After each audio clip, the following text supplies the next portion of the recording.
Assalamualaikum warahmatullahi wabarakatuh. Perkenalkan nama saya Nadila Nana Lestari, MK 18B dari Universitas Buana Perjuangan Karawang, Prodi Studi Manajemen. Di sini saya akan mempresentasikan proposal penelitian seminar manajemen keuangan yang berjudul Pengaruh Likuiditas, Profitabilitas, dan Leverage terhadap harga saham pada perusahaan subsektor makanan dan minuman yang terdaftar di Bursa Efek Indonesia tahun 2017 sampai 2021. Alasan mengambil judul yaitu karena subsektor perusahaan makanan dan minuman salah satu di Bursa Efek Indonesia BI yang mempunyai peluang untuk tumbuh dan berkembang. Kondisi ini membuat persaingan semakin ketat, sehingga manajer perusahaan berlomba-lomba mencari investor untuk menginvestasikan dananya di perusahaan makanan dan minuman. Alasan memilih judul subsektor makanan dan minuman adalah saham tersebut saham-saham tidak rentan dengan krisis ekonomi karena dalam kondisi apapun sebagian produk makanan dan minuman tetap dibutuhkan oleh konsumen, sebab produk ini menjadi kebutuhan pokok bagi masyarakat. Fenomena pertumbuhan dan perkembangan manufaktur saat ini menyebabkan semakin pesatnya laju perekonomian dan meningkatkan permintaan konsumen terhadap produk. Namun, industri manufaktur di Indonesia belum mampu memenuhi sepenuhnya segala permintaan konsumen. Untuk memenuhi permintaan tersebut, maka banyak industri asing mulai memasuki dan bersaing dengan industri Indonesia. Di Indonesia, perusahaan industri makanan dan minuman semakin lama semakin meningkat jumlahnya karena barang konsumsi makanan dan minuman merupakan salah satu kebutuhan primer manusia selain pakaian dan tempat tinggal.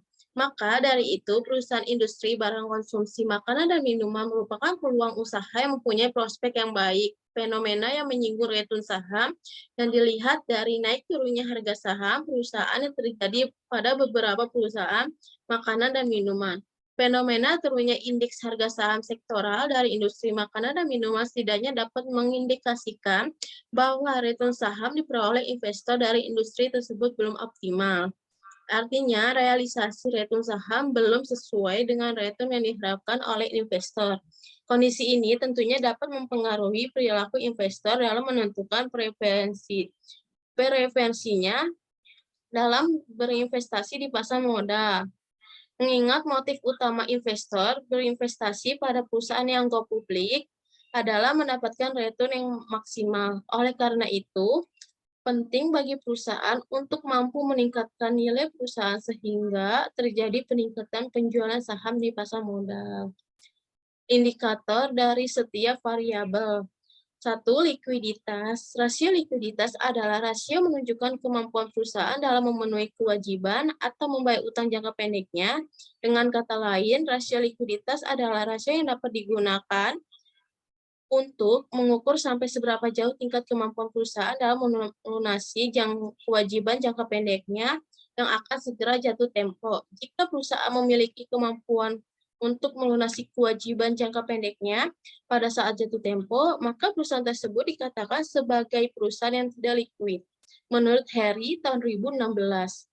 Di sini ada jenis-jenis rasio likuiditas. Berikut adalah jenis-jenis rasio likuiditas yang lazim digunakan dalam praktik untuk mengukur kemampuan perusahaan dalam memenuhi kewajiban jangka pendeknya, yaitu rasio lancar, current ratio.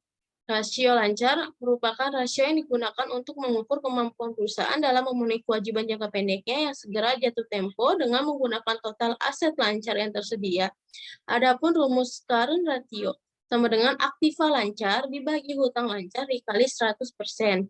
Kedua, profitabilitas. Profitabilitas adalah rasio yang digunakan untuk mengukur efektivitas manajemen berdasarkan hasil pengembalian dan dari penjualan investasi serta kemampuan perusahaan menghasilkan laba yang akan menjadi dasar pembagian dividen perusahaan menurut Tahir, M, dan Mustaq tahun 2016.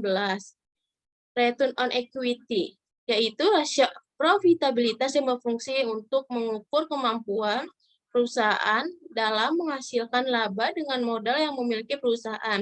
Laba yang digunakan dalam mengukur return on equity atau ROE merupakan laba bersih yang telah dikurangi pajak. Rumus return on equity dapat diformulasikan sebagai ROE sama dengan laba bersih dibagi modal sendiri.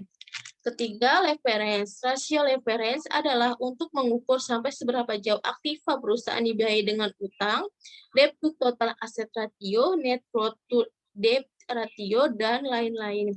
Menurut Dr. Gendro Wiono, SIP tahun 2017. Rasio hutang atau leverage menunjukkan seberapa besar kebutuhan dana perusahaan dibelanjai dengan hutang. Umumnya, besar hutang maksimal sama dengan modal sendiri.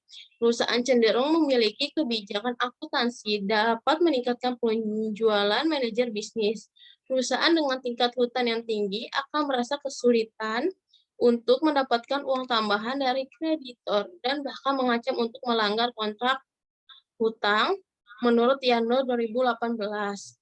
Debt to equity atau rasio utang terhadap modal merupakan rasio yang digunakan untuk mengukur besarnya proporsi utang terhadap modal. Di sini ada rumus debt to equity ratio sama dengan total hutang dibagi modal sendiri. Paradigma penelitian atau kerangka pemikiran, sebuah penelitian mempunyai kerangka pemikiran yang mencakup alur penelitian, maka hasil dari observasi yang dilakukan di Bursa Efek Indonesia (BI) pada subsektor makanan dan minuman periode 2017 sampai 2021. X1-nya likuiditas, X2 profitabilitas, X3 leverage yang mempengaruhi harga saham. Di sini ada jenis penelitian. Jenis penelitian menggunakan kuantitatif. Metode penelitian menggunakan deskriptif, jenis dan sumber data, data sekunder, yang diambil mulai tahun 2017 hingga tahun 2021 melalui situs Bursa Efek Indonesia (BI), yaitu www.idexco.id. Sekian, terima kasih. Wassalamualaikum warahmatullahi wabarakatuh.